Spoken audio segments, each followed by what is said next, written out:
Howdy, everyone. Hope you had a wonderful year. Because looking forward, we are very excited for Where Winds Meet in 2026.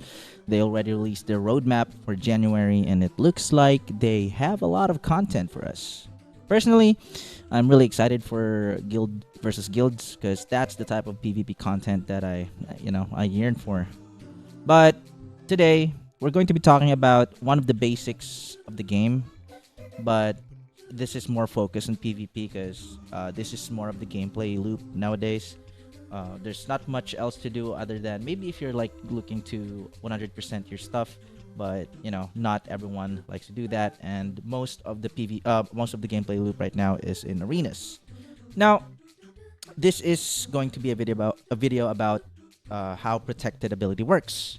Before I continue, I'd like to stress it out that I am in no way, shape, or form the best PvPer or even a good PvPer at that point, but since I'm a nerd when it comes to these types of games, I like to discover stuff and play around with them.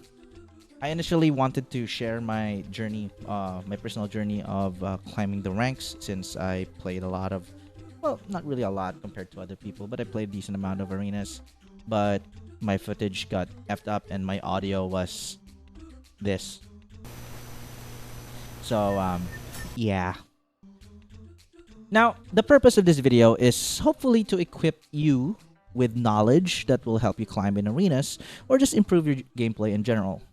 If you're looking to get those sweet rewards like the Echo Jades or even just the title, because the title is actually kind of cool, just a flare to flaunt around, the basics will get you far enough.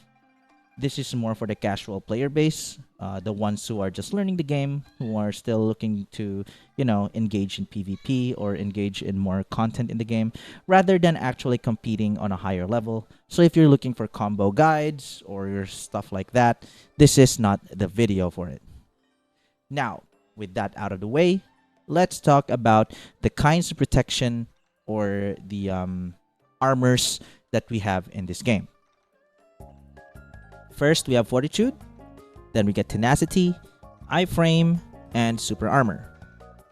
Let's talk about Fortitude first. It's basically a stagger resistance. That's the simplest way I could share it.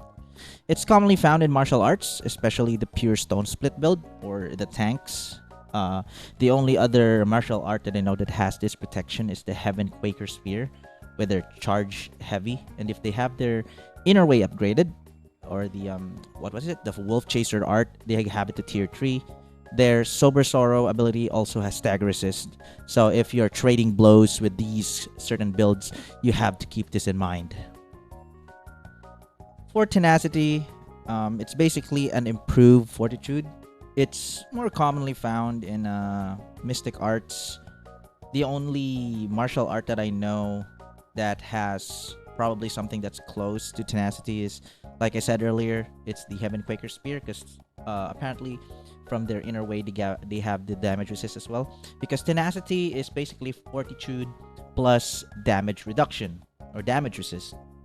Now, if you check here in Mystic Arts, the abilities that have this buff or have this innate perk, we got the Lion's Roar, we got the Dragon's Breath, Drunken Poet. See, it has Tenacity, and what's the other one? I think there was another one. Golden Body is just Fortitude. So these abilities, when you're casting them, you cannot be staggered, you cannot be cancelled if you are not getting heavy CC'd, which we will be talking about later in the later part of the video.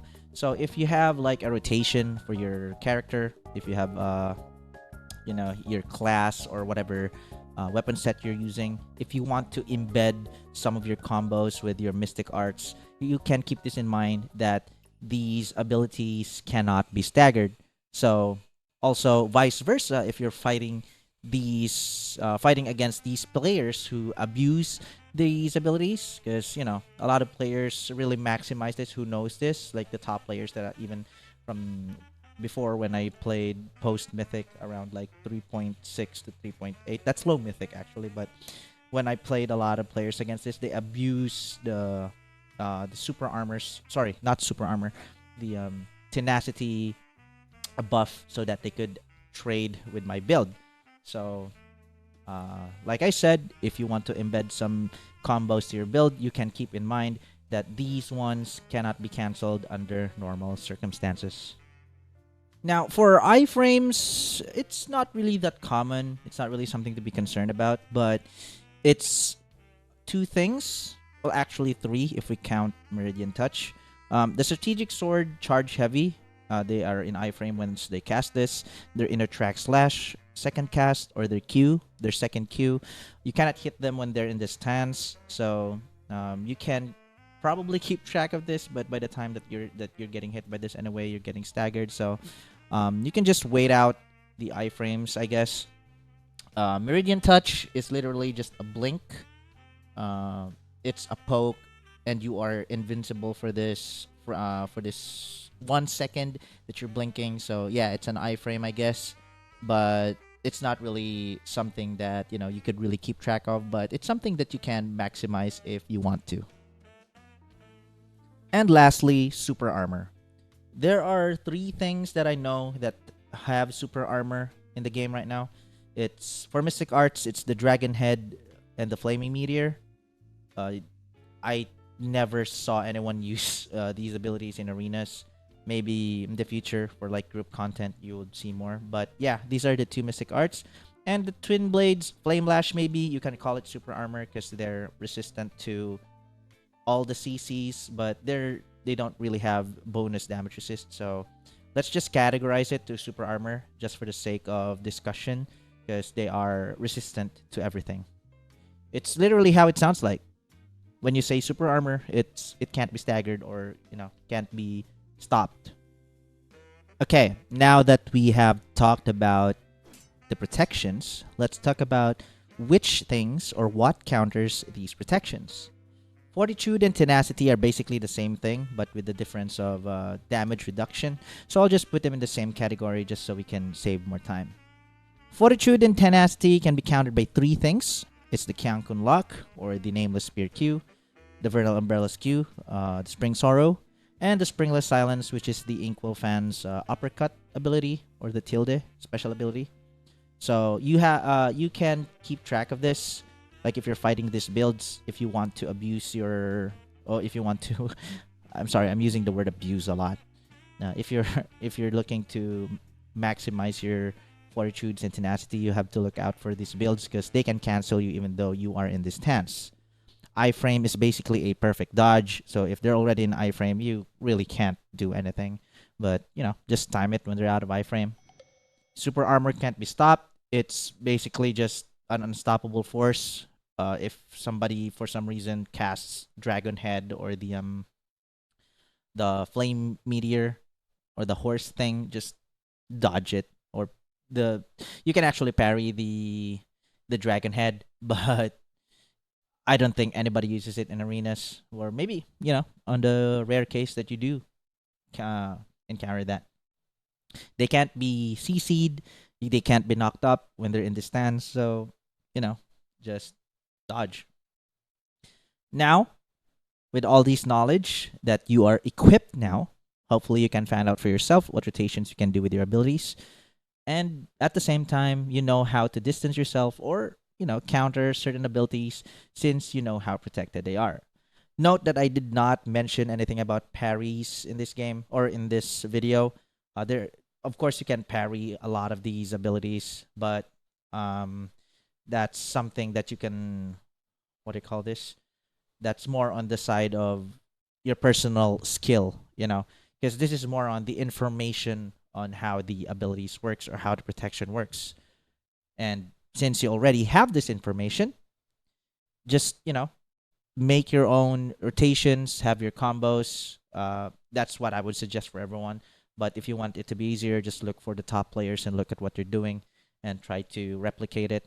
And if you lose, just blame Ping, like any other PvP player in Where Reeds Meet. I'm just kidding. Anyways, I don't want to keep this long. Personally, I'm currently trying to get to Mythic a second time. I didn't really get to grind early when the season reset because I had to spend the holidays with my family. But once I get my stuff up to level, I'll probably play more arenas. But it's getting kind of stale for me at this point because, for me, I don't really play or I didn't really care about 1v1s that much. I'm just doing it because for the Echo Jades and the title, maybe. And I'm also playing as a tank. And most people here really already aware of how to counter tanks. They are very patient.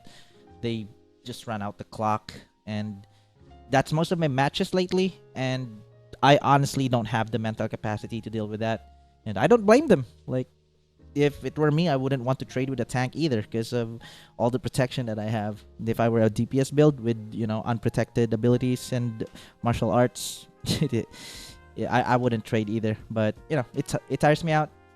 That's enough about me though. That's it for the video. If I missed something that please do not hesitate to let me know in the comments down below, because that would help everyone in the community. And I hope you enjoyed and learned something here. And Happy New Year!